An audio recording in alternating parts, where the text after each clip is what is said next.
On va parler de quelque chose dont j'ignore pas mal, mais on va parler de Lucie Ignace, on va parler d'ampoules, pas que Lucie Ignace ait fait des ampoules, mais on va parler ampoules et environnement.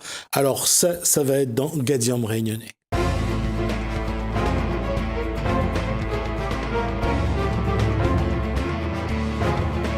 Bon, alors, messieurs, on va commencer par celui que je connais le plus, parce qu'il vient assez souvent.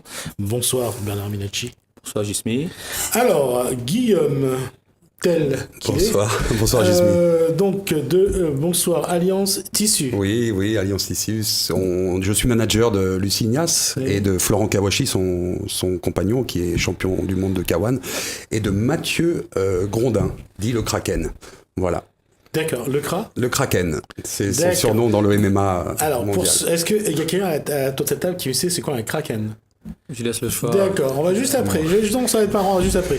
Bonsoir, Franck Benamou, donc du groupe CPG Gauthier. Bonsoir, vous êtes donc bonsoir. Sponsor, partenaire, mécène. Nous sommes sponsors de notre championne, de la championne dont Guillaume s'occupe. Nous sommes spécialistes dans les certificats d'économie d'énergie. Et c'est nous qui allons proposer sur la Réunion une campagne de distribution à 1 € d'ampoules LED. D'accord. Ça en fait des ampoules aux pieds. Alors, on va juste dire, c'est toujours amusant de parler d'histoire, de parler de ce qui s'est passé avant, de ce qu'on connaît, ce qu'on ne connaît pas. Le Kraken, qu'est-ce que c'est avant qu'on avance? C'est un surnom qu'on a donné à Mathieu Grondin. Avant, qu'est-ce que c'est? Je crois que c'est mythologie grecque. Je pense que c'est le dieu de la mer. Non, ça c'est Poséidon. C'est Poséidon, voilà. Franck, tu vas m'aider? Le Kraken. Le Kraken, c'est un gros poulpe. Voilà, c'était effectivement une grosse pieuvre de la mythologie grecque. Et ce serait donc le fils de Poséidon, apparemment. Donc voilà. J'étais pas trop loin. Oh là là. Non, c'est pour ça, je veux dire, c'est des choses qu'on regarde. C'est un petit peu, quand on parle du Kraken, on parle également de cette bête qui gardait l'entrée de l'Atlantide. Alors là, par contre, je l'ai oublié. Moi là aussi. Mais c'est un Kraken aussi. Le Kraken aussi était c'est un animal mythologique qui gardait l'entrée donc de l'Atlantide. C'est pour ça que je disais la question. Mais maintenant, juste pour faire un peu quelqu'un qui connaît. Alors, il faut savoir que l'Atlantide, c'était parlé par Platon. Et Platon l'avait situé à 9000 ans. Il y a 9000 ans. Donc... on est dans la mythologie. Je suis né juste après 9000. Donc, Et par contre, je ne saurais pas dire si c'est 9000 ans avant Jésus-Christ ou 9000 ans de notre ère. Donc là, je vous éviterai de dire bêtises. Non, ça ne peut être qu'avant. Ouais. Puisqu'on est en 2000. On va revenir à ça. Alors, Guillaume, on va parler de Lucie Ignace. Lucie Ignace qui a pris l'avion hier, qui part pour s'entraîner sur Paris là, pendant une quinzaine de jours. Elle sera de 10 au 13 mai au championnat d'Europe en Serbie. Donc on croise les doigts. Derrière, on a septembre, on a aussi l'Allemagne qui va arriver très vite, toujours en championnat d'Europe. On a en octobre Tokyo qui arrive très vite aussi. Et novembre, on aura Madrid, les championnats du monde. Voilà, Lucie est partie hier, elle est en pleine forme, grâce au groupe, bien sûr. Et l'avantage, c'est que cette opération qui va nous permettre de faire voyager nos sportifs. Voilà. La question, c'est, ça va, tu as mangé? Oui, très très bien. Alors pourquoi tu bouges comme ça? Je sais pas, c'est peut-être la télé, puis me retrouver avec Franck sur un plateau, c'est toujours... Il est content. Voilà, exactement. Tout marche bien. Ça fait toujours plaisir. C'est toujours impressionnant. C'est quoi Alliance? Alliance, alors c'est bon, je suis Monsieur Tissu et je m'occupe de cette association. Monsieur Tissu. C'est votre nom? Oui, je suis d'origine lyonnaise, c'est un nom très répandu dans la... D'origine lyonnaise. Là, vous êtes assis à côté d'un Stéphanois. Aïe.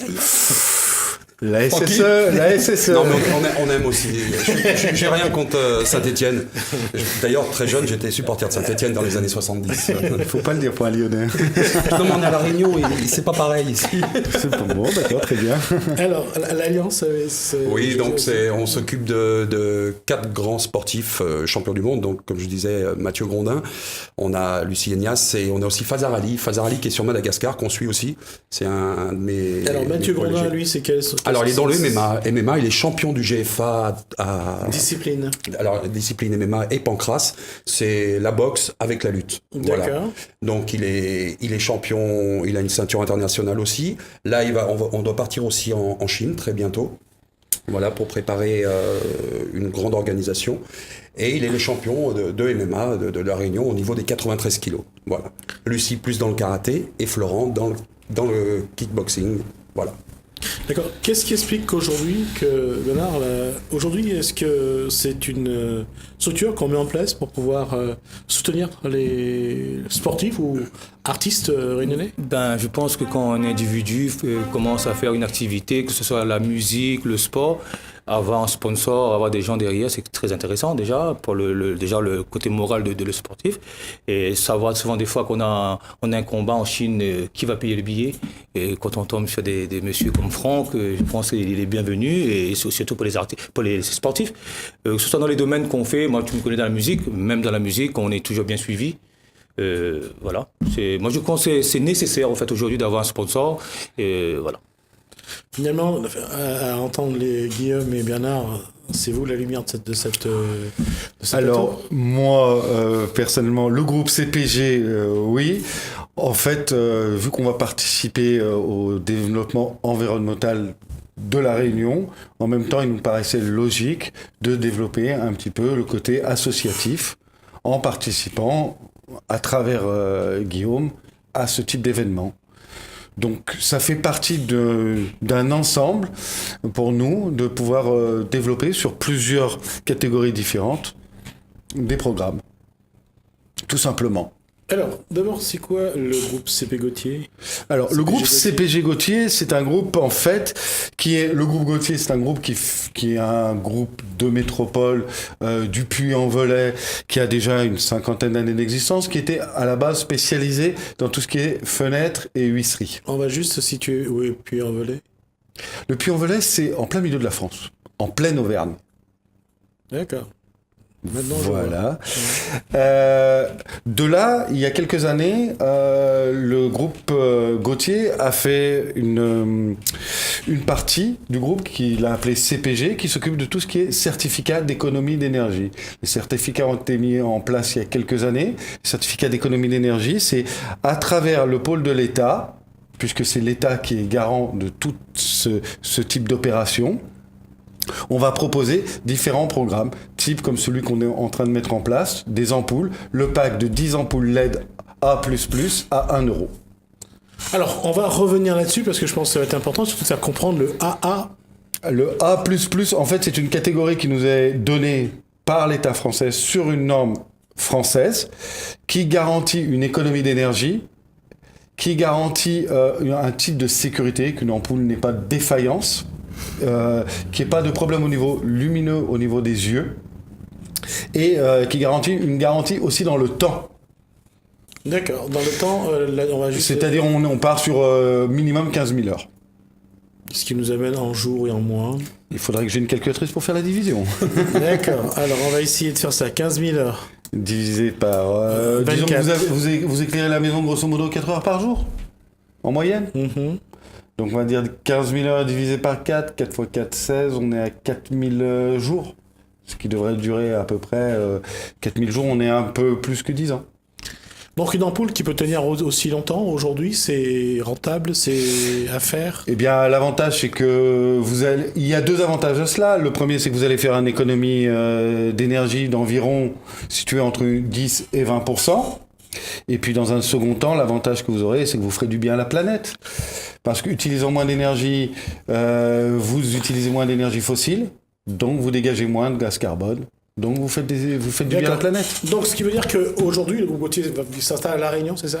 Il n'est pas venu s'installer à La Réunion, il mène des opérations à La Réunion, ponctuelles. D'accord. Alors l'opération qui s'annonce, elle va débuter quand? Elle commencera le 15 mai et finira au plus tard le 31 août. Ce sera la dernière possible concernant les ampoules, puisqu'après, le dispositif de l'État ne sera plus en place.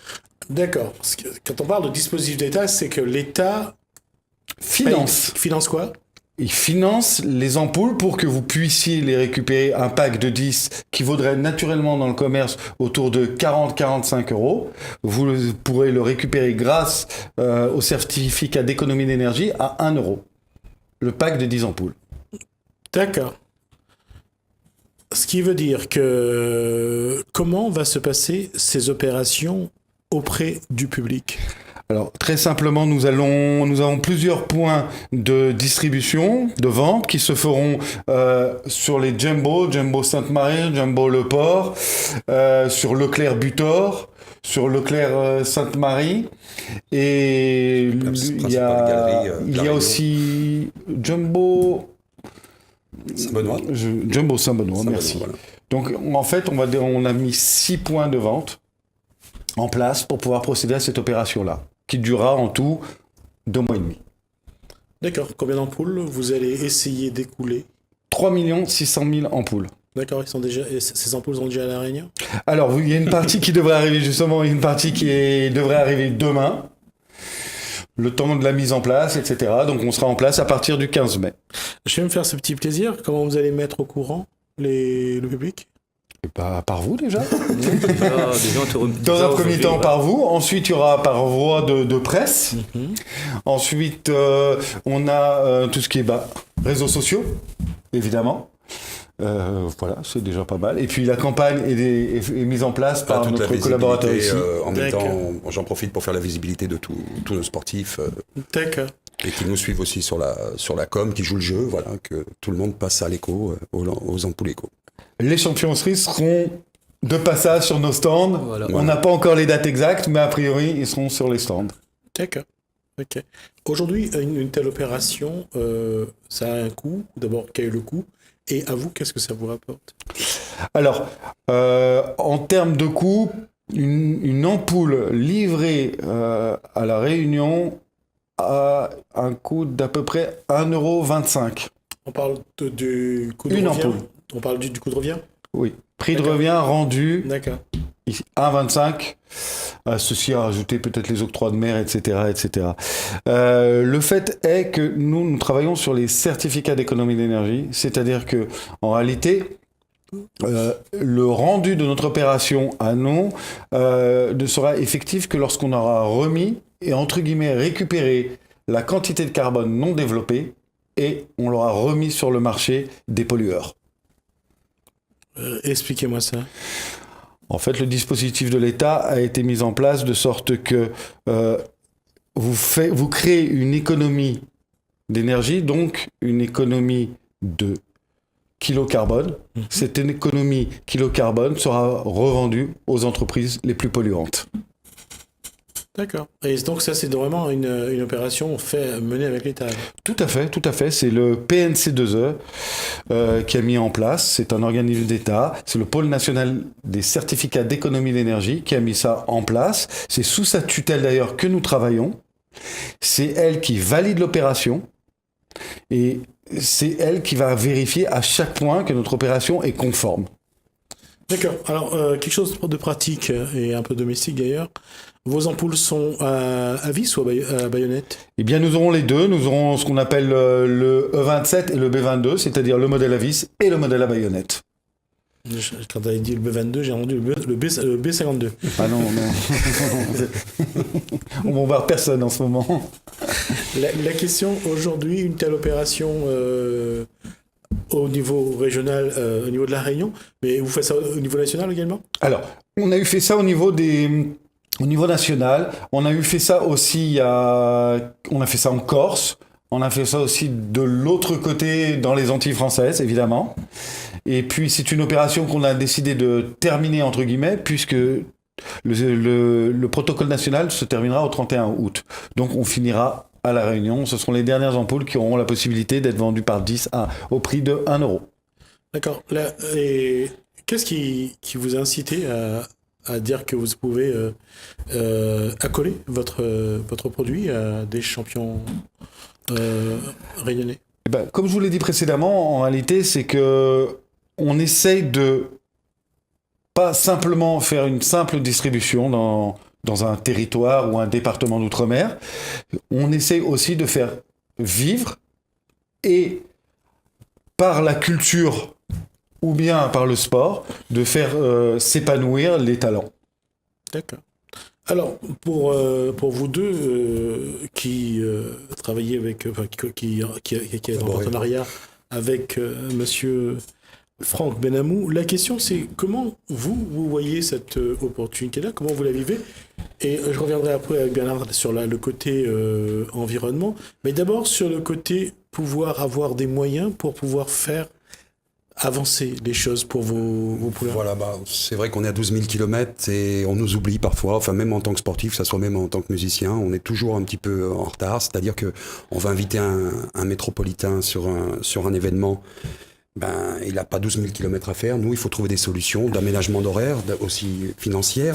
Et puis, sur Lucie, j'ai quand même les JO qui arrivent pour 2020. J'ai besoin d'avoir des partenaires solides et des gens qui ont une visibilité internationale. Voilà. C'est surtout ça que je recherchais. Aujourd'hui, l'objectif, c'est que Lucie soit aux Jeux Olympiques. Ah oui, c'est de pouvoir l'accompagner correctement, de pouvoir emmener sa famille, donc de pouvoir accompagner ses parents, de pouvoir faire quelque chose de solide par rapport jusque maintenant ce qu'elle a eu. Là, on veut passer vraiment la deuxième, comme on dit. Voilà. En tout cas, aujourd'hui, il y a une vraie ambition autour de Lucie Ignace. Ah oui, c'est les JO qui arrivent très bientôt. Le karaté vient de rentrer dans les JO. C'est super important pour nous et surtout pour la Réunion.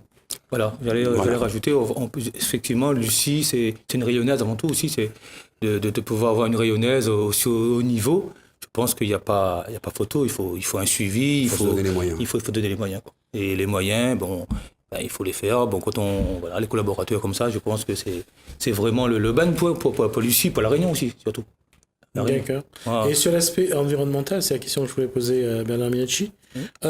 Est-ce qu'aujourd'hui, en matière d'éclairage, la Réunion, et là je parle à l'artiste qui se produit sur le podium la nuit, est-ce qu'en matière d'éclairage, on est dans le bon sens?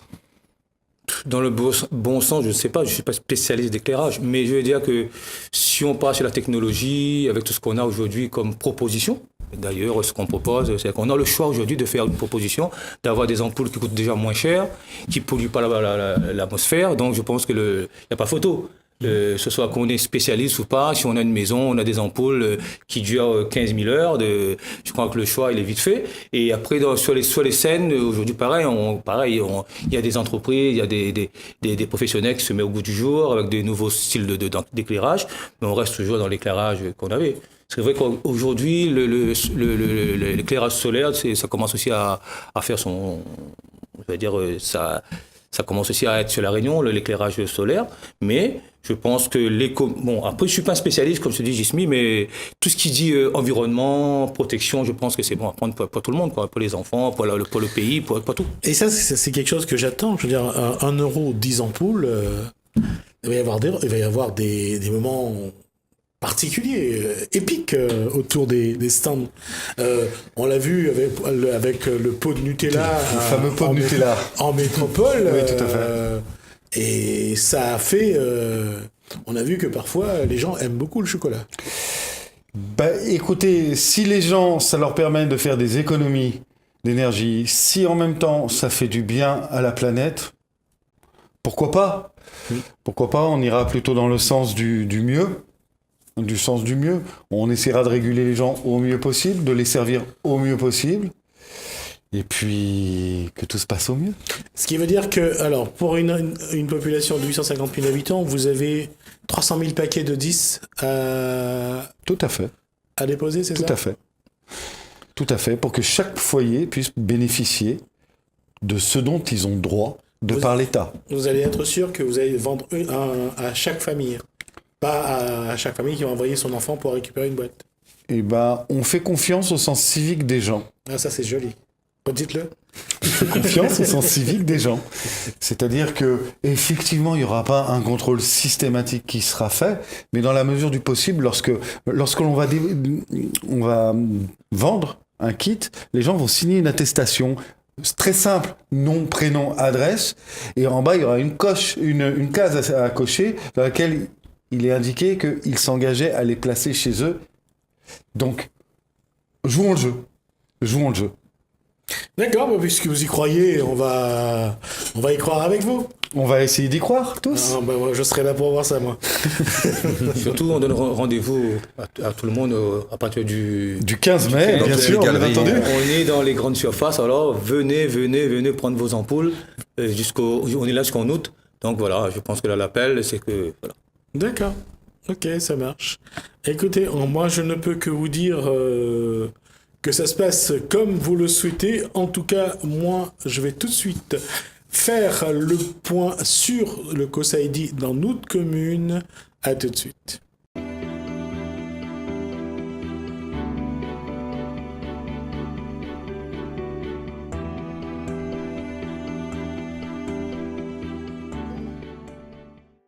Sainte-Marie, vous êtes conviés à l'atelier yoga le 25 avril à la médiathèque. Saint-Benoît, la ville en partenariat avec l'atelier Comédie La Cour vous propose un spectacle au rythme d'une comédie musicale le 25 avril à 19h à la médiathèque Antoine-Loup-Roussin. Entrée libre et gratuite.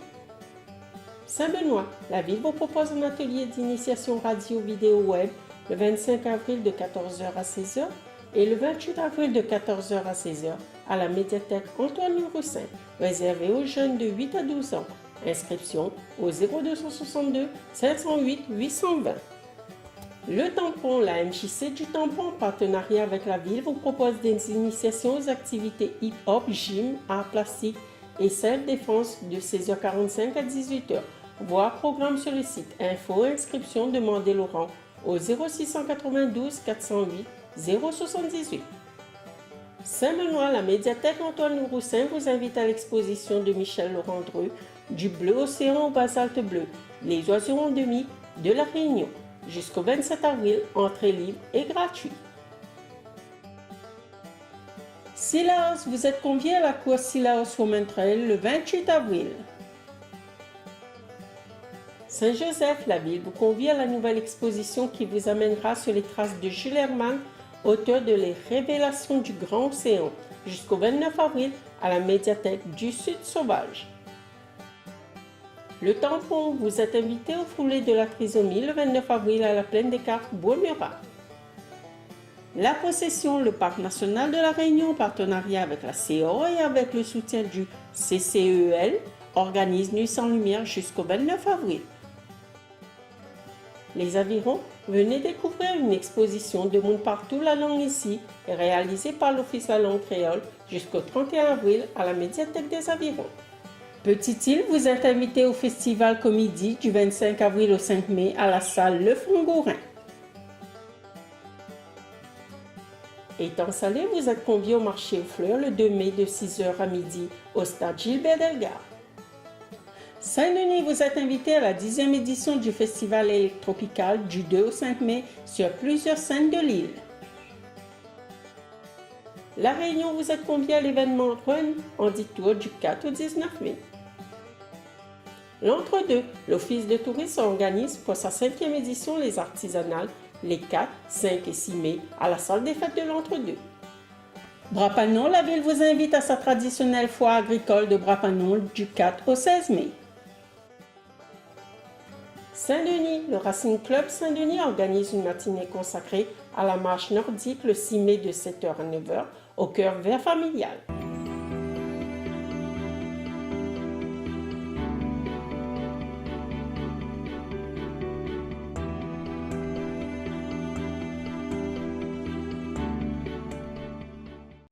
L'association Handicapable, qui organise un tour de l'île pour mobiliser le public sur la situation des personnes en situation de handicap, a besoin des communes.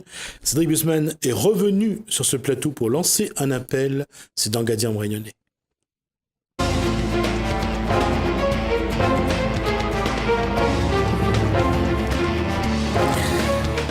Alors, Cédric Busman, bonsoir. Bonsoir. Alors, on a parlé de ce qui allait se faire à partir du 4 mai. Oui. Du 4 au 19 mai. 19 mai. Voilà. Donc, un tour de l'île. On va... je fais un point. Voilà, du vendredi 4 mai jusqu'au samedi 19 mai. Donc, on va faire le tour de l'île en fauteuil roulant avec 4 personnes à mobilité réduite. 2 paraplégiques et puis 2 personnes atteintes de pathologies qui les handicapent.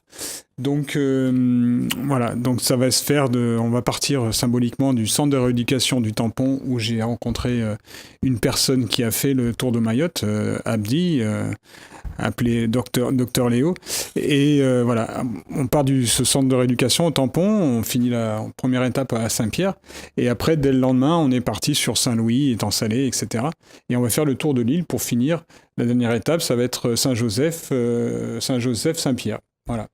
D'accord. Alors, je vais revenir sur un élément. On a parlé de la logistique. Mm-hmm. Combien d'étapes ? Ça va faire 16 étapes. 16 étapes, donc 16 communes. Alors, 15 communes, parce qu'on va passer 2 fois par Saint-Pierre, et enfin, la dernière étape et la fin de la première étape. Donc, ça fait que 15 communes. Mais oui, il y a 15 communes où Voilà.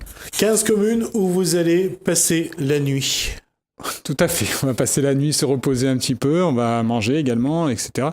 Donc, voilà, on a besoin que les communes puissent nous aider, parce que financièrement, c'est une jeune association, donc on a les fonds des quelques adhésions qu'on a eues depuis, une quarantaine d'adhérents. Et puis voilà, ça va pas bien loin. Ce matin, j'ai un des partenaires qui s'est associé, qui nous a apporté une aide financière, mais ça sera pas suffisant, largement pas. Donc on appelle les communes à ce qu'elles puissent ouvrir leur gymnase. Simplement, on cherche pas, on va rester modeste, leur gymnase. Alors, ce que vous avez besoin, c'est donc d'une structure, d'un lieu d'accueil pour vous, de l'Ipicon, je suppose aussi. De l'Ipico, oui, tout à fait. De l'Ipico. Est-ce que vous demandez le gîte et également le couvert, ou bien... Le gîte est couvert, alors c'est dans la mesure du possible. D'accord. On va continuer à récupérer des fonds si possible, et puis quand on sera coincé, on va devoir mettre soit de notre poche, soit oui bien sûr, on va taper dans les caisses de l'association, elle est là pour nous aider quand même. 20 personnes dans la caravane, voilà. Y compris, athlètes compris. Oui, tout à fait. Donc ça, le soir, en fait, il va y avoir 30 personnes qui vont faire la journée, l'étape, c'est-à-dire il y aura les personnes en fauteuil, bien sûr, les accompagnants pour la sécurité dans les voitures, à déplacer les voitures. Enfin bon, il y aura une équipe d'une vingtaine de personnes qui va rester dormir tous les jours, pendant 16 jours. Et puis, il y a une équipe de pousseurs-marcheurs d'une dizaine dans la journée, qui vont nous accompagner. Et là, comme c'est un peu physique, on fait appel à des bons marcheurs. C'est les marcheurs du dimanche, on risque de les fatiguer, parce que le professionnel qui était ici présent la dernière fois, c'est fatigant. C'est fatigant parce que, notamment pour les montées. Le plat, il n'y a pas de problème. Pour les montées, c'est plus dur. Quand on dit les montées, c'est aider ceux qui sont en fauteuil roulant à monter, oui. à faire, j'allais dire, à réussir à aller en haut des côtes, voilà. Ce qui n'est pas... Il y a certaines côtes qui sont vraiment de... Ouais, il y a une côte que j'appréhende vraiment, c'est la dernière, quand on sort de Saint-Joseph en direction de Saint-Pierre, ça fait quelques kilomètres en montant. Oui, quand on sort de Saint-Joseph pour aller à Saint-Pierre. Pour la Saint-Pierre, en fait, on sort de Malapanie et ça monte pendant quelques kilomètres. Plus, ça ressemble plus à un faux plat, d'ailleurs. Non, c'est une vraie montée. C'est une vraie montée ? Ah oui. Moi, je suis en voiture, donc c'est pour ça que ça Oui, non, mais c'est en voiture, je l'ai fait aussi, j'ai fait une vidéo comme ça. Non, c'est facile en voiture, ça va. Mais en fauteuil, ça Non, je dis pas que c'était fatigant. C'est facile, j'ai dit. Non, je dis... Non, c'est pour ça que je dis c'est facile, c'est de regarder. C'est de regarder la... oui, on se rend pas compte. On se rend pas compte de la... Quand on n'est pas à pied ou on n'est pas à vélo, ou en fauteuil d'ailleurs, on ne sait pas ce que c'est. Ah oui, c'est pour avoir fait l'étape Étang-Salé-Saint-Leu que je me suis rendu compte que, voilà, parce qu'on se rend compte même au volant de la voiture que ça monte un petit peu, mais quand on est en fauteuil, c'est... Étang-Salé-Saint-Leu, c'est par l'ancienne route nationale ? Oui. D'accord. Non, je me mets sur la voie de jeu sur laquelle... Ouais, effectivement, même la ligne droite, elle est elle est fausse. Donc, effectivement, on peut dire que ça monte. Aujourd'hui, est-ce qu'il y a eu des échanges avec les communes, avec certaines communes? Alors oui, non, je vais pas jeter la pierre sur aucune commune d'ailleurs, mais donc il y a 3 communes qui sont positionnées favorablement pour nous accueillir pour le logement et le repas pour l'équipe qui restera là le soir, donc la vingtaine. Donc il y a Saint-Pierre qui s'est positionné très, très rapidement. Il y a Saint-Leu et Saint-Denis. Après, voilà, dans la journée, mais ça avance d'heure en heure. Il y a des communes qui ont l'air de dire que, mais pour l'instant, tant que c'est pas écrit, D'accord, et les discussions sont avec combien de communes? Ah bah, toutes, hein, parce que là, après, Saint-Louis est en Salé, Saint-Paul, on a 2 étapes, c'est important, et puis... Donc Saint-Paul, la Possession, Sainte-Marie, Saint-André, bon, j'ai eu des bonnes nouvelles, mais pour l'instant, voilà, c'est que des Saint-Benoît, Sainte-Rose, Saint-Philippe et Saint-Joseph. Donc ça fait un petit peu quelques étapes quand même. D'accord. Alors, comment, pour l'instant, alors ça se passe seulement au sein de l'association, où il y a les partenaires, où on sent qu'il y a une vraie émulation autour de la préparation du projet, ou c'est le moment de lancer un appel? Ah oui, là je lance un appel parce que ça commence à bouger un petit peu, et ce qu'on m'a dit encore ce matin, le partenaire qui s'est positionné m'a dit non mais vous allez voir, dans la dernière semaine ça va se décanter, sauf que moi c'est mon premier projet, qui est assez gros, à la taille de pas mal de monde, qui m'a dit ouais, c'est un peu ambitieux, et donc il m'a dit ça va se décanter, mais encore une fois j'ai du monde qui va venir, que j'ai des engagements avec certaines personnes, et voilà, il faut que je puisse les accueillir. C'est ça qui est souvent assez, je dirais, embêtant, c'est que les gens arrivent toujours au dernier moment, et alors qu'on essaye de programmer ça. Moi-même, j'ai précipité les choses. 6 mois pour faire un projet comme ça, il faudrait largement 1 an. Et voilà, c'est en 6 mois parce que, encore une fois, la pathologie, la sclérose en plaques, m'a forcé à faire en sorte que à le faire vite, pour que mon étape puisse me permettre de faire ce défi, parce que c'est un vrai défi, hein, physique, mental, mais physique. Donc voilà. J'allais dire, le public ne se rend pas compte que pour quelqu'un qui a une maladie, qui a une pathologie comme la sclérose en plaques, ou qui peut être paraplégique ou autre, ce genre de défi, c'est quelque chose dont on a besoin. Ah oui, moi j'ai besoin de me sentir revivre quelque part, parce que bon, encore une fois, moi je suis parmi les 4 qui sont en fauteuil. Je suis le dernier, ça fait 1 an, un peu plus d'1 an que j'ai l'usage du fauteuil roulant. Mais voilà, encore une fois, c'est ce qui marque les personnes, les PMR, comme on dit maintenant, souvent c'est l'isolement. On va juste dire personne à mobilité réduite. Oui, excusez-moi. Personne à mobilité réduite. Non, elle rencontre l'isolement. Et l'idée, c'est de montrer que tout est possible et qu'on peut sortir de l'isolement. Cédric Bussmann, on parle souvent d'isolement, on parle souvent le fait qu'il y a une forme de solitude, il y a une forme d'abandon aussi des autres.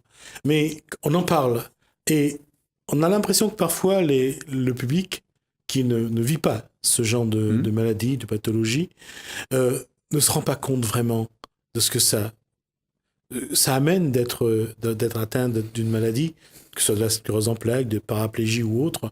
Quand on est personne à mobilité réduite, on a souvent l'impression que les gens soit ont un peu d'empathie ou de la pitié, mais ils ont du mal à réaliser vraiment ce que ça génère comme difficulté, comme souffrance. Non, c'est clair, c'est ce que, quand j'ai écrit le projet, je me suis exprimé comme ça, parce que le regard, soit de la condescendance, soit de la pitié, comme vous dites, non, on n'en veut pas, enfin quiconque, moi-même, mais on veut pas de pitié, on veut être reconnu pour ce qu'on est, et puis on est une personne comme une autre. On a des difficultés, on se déplace pas forcément comme les autres, mais sinon on essaye socialement, en tout cas, de s'intégrer au même titre que les autres. Avec là, j'ai profité de ce tour-là, de rencontrer les représentants des communes pour voir ou discuter en tout cas de ce qu'ils ont mis en place ou ce qu'ils comptent mettre en place pour rentrer dans le cadre de la loi, encore une fois, ça fait une décennie largement qu'il y a une loi. Bon, ça coûte des sous, mais est-ce que tout a été mis en place en termes d'accessibilité? Je suis pas sûr. Pas sûr de partout, en tout cas. Et justement, on en revient, il y a eu cette loi de 2005, il y a tout ce qu'on dit, tout ce que les politiques disent qu'ils font, tout ce que l'État dit faire en faveur des personnes à mobilité réduite, des personnes handicapées. Mais quand on vit dans ce milieu-là, on a l'impression que ça avance très, très, très lentement. Oui, oui, c'est clair. Je suis désolé. Oui, non, mais après, oui, c'est clair que il y a des communes qui mettent plus la priorité là-dessus, mais ça coûte beaucoup de sous. J'ai moi-même rencontré des difficultés au sein même de la préfecture, qui est c'est l'image quand même de l'État au sein de la région. Et ben voilà, c'est pas accessible. Moyennant, on peut faire des contours pour entrer par la porte de derrière, mais non, c'est pas accessible. Concrètement, moi, j'ai vraiment beaucoup de mal, et encore ça va que je peux me relever et j'étais aidé, mais voilà. Donc si la préfecture ne donne pas l'image au sein des autres communes, c'est difficile après de... Et on en revient à cette question, c'est comment faut-il faire vraiment pour que le public, d'une manière générale, sans pointer du doigt qui que ce soit, que le public, de temps en temps, prenne vraiment du temps pour voir ce que c'est quelqu'un qui est personne à mobilité réduite. Est-ce qu'il y a un moment où vous n'êtes pas résigné en vous disant, vous avez tout essayé, et que finalement, ce n'est pas simple? Non, il faut laisser le temps au temps et j'en prenne conscience. Moi-même, je conduis encore et il y a des places des places pour les personnes à mobilité réduite, les places bleues, et ces places-là ne sont pas respectées. Et alors s'il y a une personne qui se stationne au moment où je suis là, je peux en parler avec la personne, mais sinon je mets des petits papiers. Si tu prends ma place, prends mon handicap. Et peut-être, des fois, j'ai l'impression de mettre un coup de poignard un bâton dans l'eau, mais petit à petit, je pense que il y a des prises de conscience quand même, j'espère. Il y a des prises de conscience. Juste là, il y a des prises de conscience. On sait que certains essayent de faire des efforts. On essaye de se mettre à la place aussi de celui qui a un handicap. Et je le disais de manière aussi simple, c'est que ça a du mal à rentrer dans la tête des gens. Et c'est un paradoxe, pourtant l'être humain est instruit, l'être humain est intelligent, mais l'être humain reste parfois, et malheureusement bien souvent, un gros abruti. Pas moi qui l'ai dit. Oui, je sais, c'est pour ça que je l'ai fait. Mais non, après... je suis enseignant et je me bats pour essayer de retrouver un poste adapté, mais bon, peu importe. Je vais répondre à la question parce que je pense que la prise de conscience se fera, je pense, par l'éducation des plus jeunes, des plus petits, qui vont passer le message auprès de leurs parents, et c'est comme ça, plus que en tapant sur la tête des parents parce que t'as pris ma place. Non. L'éducation, elle se fait à l'école. C'est plus facile d'apprendre les bons gestes à des enfants que plutôt de réapprendre le bon geste aux parents. Comment faire parce que déjà les enfants qui souffrent d'un handicap ont déjà du mal à se faire accepter à l'école, surtout si le cursus est long, on le voit. Et comment faire pour que sans tomber dans le misérabilisme, sans tomber dans l'exagération, comment parler d'handicap à un enfant sans pour autant qu'il se sente coupable, sans pour autant qu'il ait que de la pitié, mais au moins pour lui faire prendre conscience que ça existe tout simplement. Oui, il faut qu'au sein des écoles, qu'il n'y ait pas d'école qui centralise, qui récupère les enfants qui sont eux-mêmes porteurs de handicap et de les intégrer dans des classes ordinaires, comme on dit, et qui voilà, qui après la vie au sein de ses camarades va se faire naturellement. Après, on peut aimer, pas aimer telle ou telle personne, que ce soit valide entre valides déjà et entre, enfin bref, ce sera plus les questions de, mais qu'ils intègrent sans qu'on fasse. Bon, aujourd'hui, on va vous parler du paraplégique, voilà, qui se déplace en fauteuil, machin. Non, on va pas faire un cours là-dessus, un séminaire là-dessus, mais que voilà. De par l'organisation, ils vivent dans leur quotidien au sein de l'école avec des enfants qui se déplacent avec leur canne, avec leur fauteuil, qui ont des problèmes de toute nature. Mais comme ça, sans qu'ils s'en rendent compte, je pense que ça peut avoir son petit effet. Il nous reste 4 minutes. La question, c'est avant qu'on revienne sur le sujet central, la question, c'est, encore une fois, la démarche doit toujours être dans le temps, prendre le temps de faire de la pédagogie. Ah ouais, non, on peut pas, oui, c'est pas une course, c'est pas un 100 mètres, c'est pas quelque chose, non, c'est de dire, l'expliquer, le répéter, avec patience, avec ouverture, je dirais, parce que encore une fois, c'est pas dans le contact, je parle même pas de physique, mais en disant il faut que, non, on laisse les choses rentrer pour que ça, voilà, et ça va se faire forcément dans le temps, parce que des personnes handicapées, il y a au sein de, alors j'ai d'une famille sur 6 à La Réunion, il y a un membre de la famille, peu importe, tante, oncle, machin, frère, qui sont porteurs de handicap.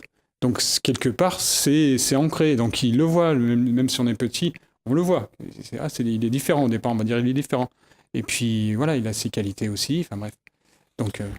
Il nous reste 2 minutes. On va juste rappeler que on va faire renouveler l'appel donc à destination des communes. Alors oui, j'appelle au nom de l'association Handicapables de La Réunion les communes, les partenaires qui voudront nous aider financièrement, même les familles. Si je serais ravi qu'une famille, j'en ai vu dans vos émissions qui préparent des caries familiaux.